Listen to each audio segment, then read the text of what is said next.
Friends, welcome back to my YouTube channel. मैं अंजलि आप लोगों के लिए एक स्टोरी लेकर आई हूँ, भूतिया गुड़िया। फ्रेंड्स, आपको ये सच्ची कहानी नहीं पता है जो हम आपको बताने जा रहे हैं। ये एक भूतिया गुड़िया की असली कहानी है। आपने आज से पहले जो भी भूतिया गुड़िया की कहानी सुनी होगी वे सभी असली नहीं होंगी, लेकिन जिस गुड़िया के बारे में हम बात करने जा रहे हैं वो आज भी इस दुनिया में है।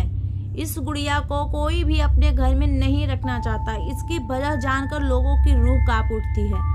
संभव है कि आपने किसी हॉलीवुड हॉरर फिल्म में भी सभी इसके बारे में देखा सुना होगा। कहा जाता है कि इसकी असली कहानी कुछ और है।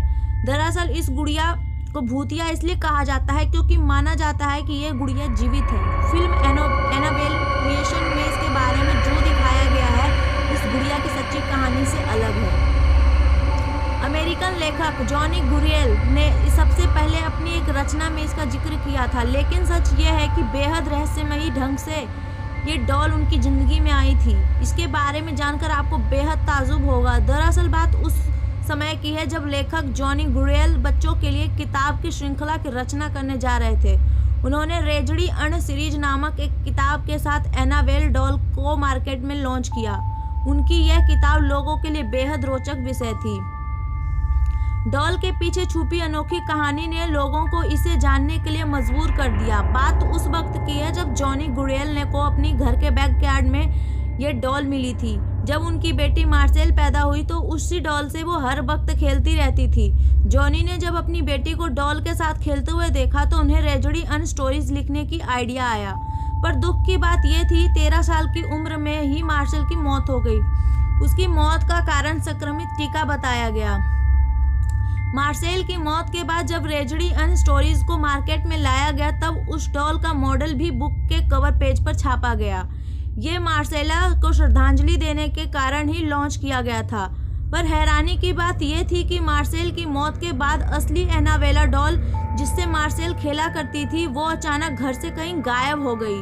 जिस रहस्यमय ढंग से ये डॉल उस घर से आई थी ठीक वैसे ही वहां से लापता हो गई। किसी को नहीं पता था कि वह गुड़िया कहाँ गई। मार्सेला ने उसके बारे में पता लगाने की काफ़ी कोशिश की, लेकिन पता नहीं चला। फिर एक दिन वो असली डॉल के एंटीक शॉप पे मिला।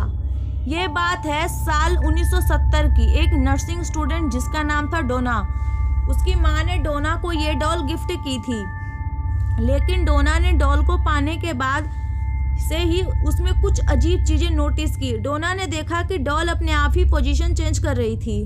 कभी कभी डोना डॉल को एक रूप में रख के कहीं बाहर जाती थी तो वापस लौटने पर वह डॉल उसे वहां नहीं मिलती थी। तलाशने पर उसे वो गुड़िया घर के किसी दूसरे कोने में मिलती थी। एक दिन डोना ने कमरे में लौटने के बाद देखा कि डॉल के हाथ पर पीठ पर खून के धब्बे हैं। तो वो दहशत बड़ा यह नज़ारा देखकर बुरी तरह कांप गई। डोना को समझ आ गया था कि उसके साथ कुछ बुरा हो रहा है। इसके बाद डोना ने फौरन पैरानॉर्मल एक्टिविटी एक्सपर्ट के एड और लॉरेन को बुलाया।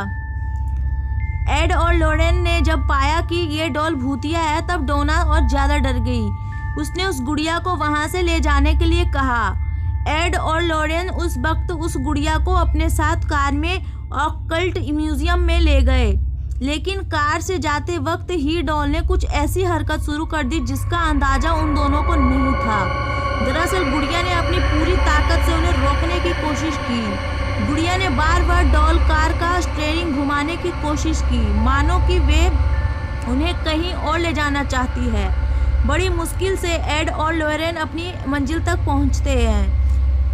एड और लॉरेन उस स्थापित भूतिया डॉल को अपनी म्यूजियम में मंत्र से एक कांच के बक्से में बंद करके रख देते हैं। माना जाता है कि आज भी उसकी भूतिया ताकत एक्टिव है। इसी कारण से उसके पास किसी को जाने नहीं दिया जाता है।